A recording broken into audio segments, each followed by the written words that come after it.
She dumped me with, "We'll always be friends though." I replied, "Absolutely." Weeks later, she found out friendship didn't include rent money, emotional support, or car repairs, especially once I started dating her roommate. The end of my 2-year relationship came on a Tuesday night. It wasn't a shouting match or a dramatic, tear-filled fight. It was quiet, condescending, and ended with the most insulting sentence a person can hear. "We'll always be friends, though." My now ex, Amber, had been acting distant for weeks. She's an artist, or at least that's what she calls herself. Mostly it means she works part-time at a coffee shop, spends the rest of her time talking about the novel she's going to write someday, and looks down on people like me who actually work for a living. I own a small business restoring classic cars. I work with my hands. To her and her pretentious art school friends, that made me simple. Reliable, but simple. A sturdy piece of furniture you keep in the living room but don't really think about. That night, she sat me down on the couch in our apartment, an apartment where my income covered about 80% of the expenses, and gave me the speech. She'd clearly been practicing it. It was full of vague nonsense about needing to nurture her creative soul and how she felt stifled by our relationship. The subtext was loud and clear. I, with my grease-stained hands and my practical, logical brain, was not exciting enough for her grand, artistic destiny. I didn't argue. I didn't try to change her mind. I'm a mechanic. When an engine is shot, you don't try to reason with it. You accept that it's broken and you either rebuild it or you scrap it. And this relationship was totaled. So I just sat there, listening, as she laid out the terms of her departure from my life. And then came the final, patronizing blow. She put her hand on my knee, her expression a perfect blend of pity and self-importance. "We'll always be friends though, right?" she said, as if she were bestowing a great honor upon me. She expected me to be grateful. She expected me to nod along, happy to be kept in her orbit as a platonic, reliable resource. The ever-dependable Jake, always there to fix her car or help with the bills, but now without any of the messy expectations of a real relationship. In that moment, a switch flipped in my head. The hurt and disappointment I might have felt were instantly replaced by a cold, hard clarity. She wasn't breaking up with a partner. She was reclassifying an asset. I looked at her perfectly composed, sincere-looking face, and I gave her a slow, even smile. "Absolutely," I said. The relief that washed over her was visible. She had done it. She had her freedom, but she had managed to keep her safety net. She had no idea that my definition of friendship was about to become a very harsh and very expensive lesson for her. "Oh, good," she said, her smile now genuine. "I'm so glad you're being so mature about this."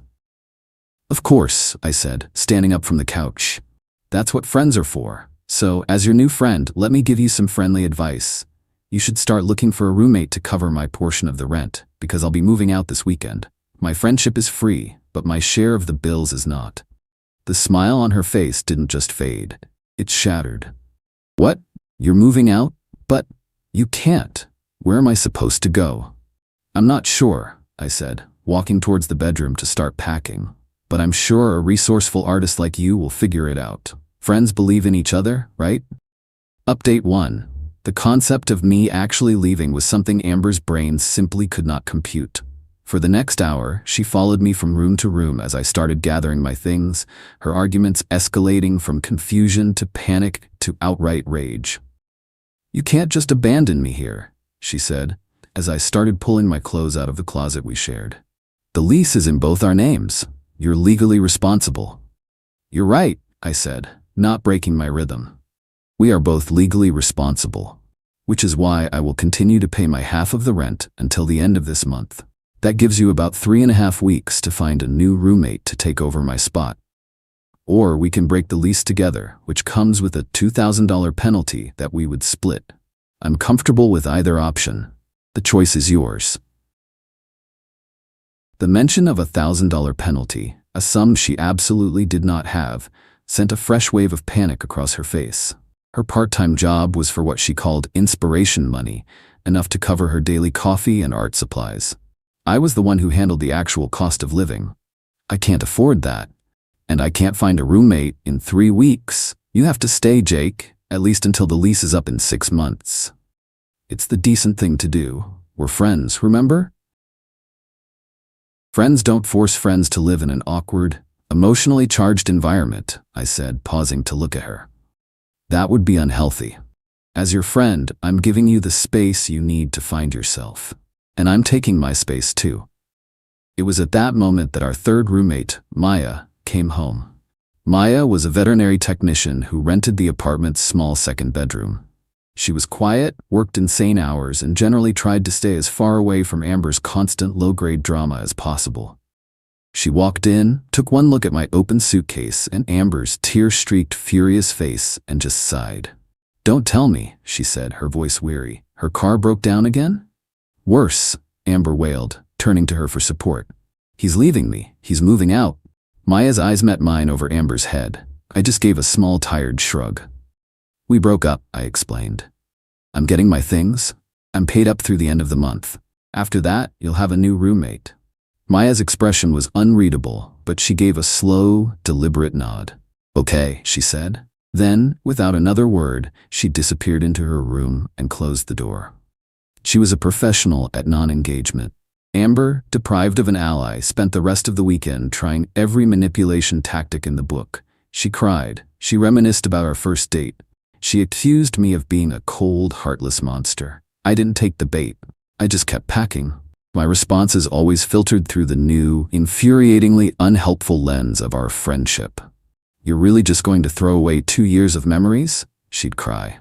"As your friend, I think it's important to focus on the future, not the past," I'd reply, my voice full of a calm, serene detachment. The first real test of our new dynamic came the following week. I had moved my things into a small, temporary apartment and was in the process of setting up my new life.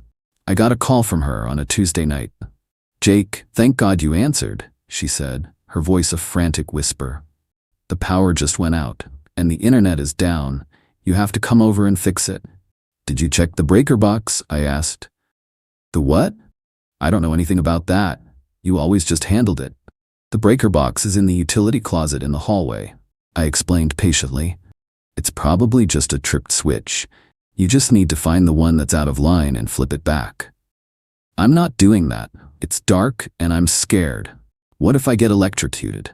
"You need to come over, please, Jake, as my friend." There it was, the friendship card.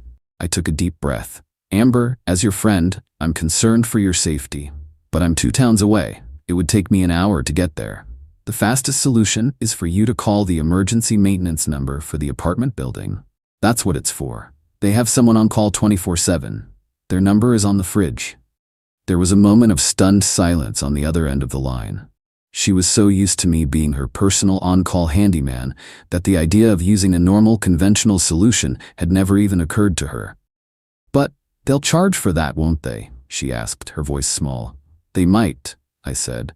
"But as your friend, I think your safety and comfort are worth it, don't you? You got this. Let me know how it goes." I hung up before she could argue. The calls and texts continued, of course. A few days later, it was about her car making a weird noise. I advised her to take it to a reputable mechanic. When she complained about the cost, I, as a friend, advised her to start a savings account for car repairs. Each problem she encountered, a problem I would have once solved without a second thought, was now met with a wall of calm, friendly, and utterly useless advice. I was her friend. And friends, I was teaching her, don't solve your problems for you. They just pat you on the back and wish you luck. Update 2. The slow-motion implosion of Amber's life continued for the next month, and I had a front-row seat thanks to my new, unlikely friendship with Maya. After I moved out, Maya and I started texting. It began as a sort of battlefield intel exchange. She'd give me a heads up when Amber was having a particularly spectacular meltdown, and I'd offer my sympathies. I learned that Amber's search for a roommate was a complete disaster. She wasn't looking for someone to split the rent. She was looking for a replacement me. The ad she posted was a laundry list of demands. The new roommate had to be clean, quiet, financially stable, and willing to help out with household tasks. She was essentially trying to hire a new live-in boyfriend who would also pay her bills. Unsurprisingly, she had no takers. One evening, Maya texted me, sounding more stressed than usual. Her dog, a scruffy little terrier mix named Buster, was sick. He was lethargic and wouldn't eat, and she was starting to panic. The emergency vet clinic was on the other side of town, and she was afraid to take him on the bus. "Amber is out with some new guy she met at a poetry reading," she texted. "I don't know who else to call." I didn't even think about it. "I'm on my way," I replied. I drove her and Buster to the clinic. We spent the next 4 hours in the waiting room, talking about everything and nothing. She told me about the crushing pressure of law school, and I told her about the satisfaction of bringing a classic car back to life with my own hands. We learned that we had the same sarcastic sense of humor, the same no-nonsense approach to life. By the time the vet came out and told us Buster was going to be fine, he had just eaten a sock. Something had shifted between us. I started finding more excuses to see her. I offered to help her with her own car, a beat-up old sedan that was in even worse shape than Amber's. I spent a Saturday afternoon under her hood, changing her oil and replacing her spark plugs. I didn't ask for a dime. I did it because I wanted to. Because I liked her. We started dating, quietly at first. It was easy. It was fun.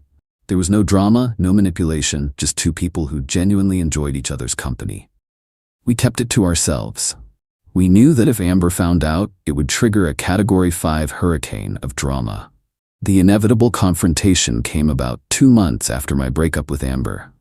She had finally, miraculously, found a new roommate. A young grad student who was clearly just desperate for a place to live. I had to go to the apartment to sign the papers to get my name off the lease. Maya had just finished her last final of the semester, so I told her I'd take her out to celebrate afterward. She decided to just come with me to the apartment so we could leave from there. The scene in the living room was tense. The building manager was there, along with the new roommate, who already looked like he was regretting his decision. Amber was being performatively cheerful, talking loudly about her new chapter and how everything happens for a reason. As I was signing the final document, releasing me from all future responsibility for the apartment, Maya, who was standing beside me, reached out and squeezed my hand. A small gesture of support, but to Amber, it was a declaration of war.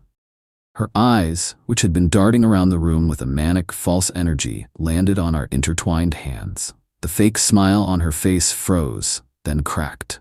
It was like watching a dam break in slow motion. The color drained from her face, and her eyes filled with a look of such profound, venomous betrayal that it actually took me by surprise. She had lost her boyfriend, her financial provider, her handyman, and her emotional punching bag. And now, she was watching him be replaced, in her own living room, by the quiet, unassuming roommate she had never even bothered to get to know. She didn't scream. She didn't cry. She just stared at our hands. And in that moment, I think she finally understood the full, devastating cost of her friendship. Final update. It's been a little over a year since I walked out of that apartment for the last time. My life, and Amber's, have continued on the different paths she was so eager to explore. After the lease signing incident, Amber's world completely fell apart. Her new roommate, the grad student, lasted exactly 6 weeks.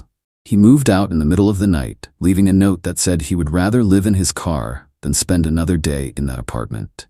Unable to cover the rent on her own, Amber was evicted.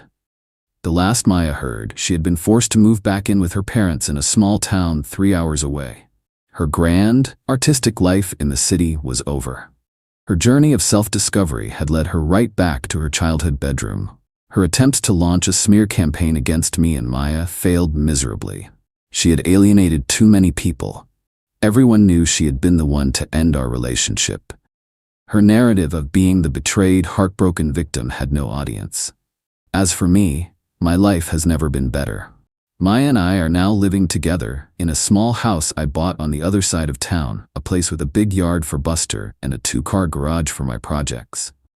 She passed the bar exam and is now working as a junior associate at a downtown law firm.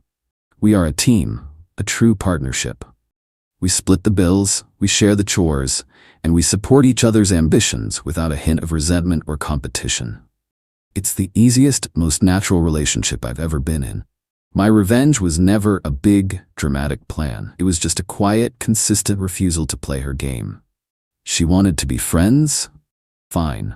I was the best friend she could have. I offered her endless advice and zero actual help. I simply enforced the new boundaries she had created, and I let her experience the full, unfiltered consequences of her own choices. I stepped out of the role of her provider, and her life, which had been built entirely on that foundation, collapsed. Then I built a better life, with a better woman, right under her nose. And that, it turns out, is the most satisfying kind of friendship there is.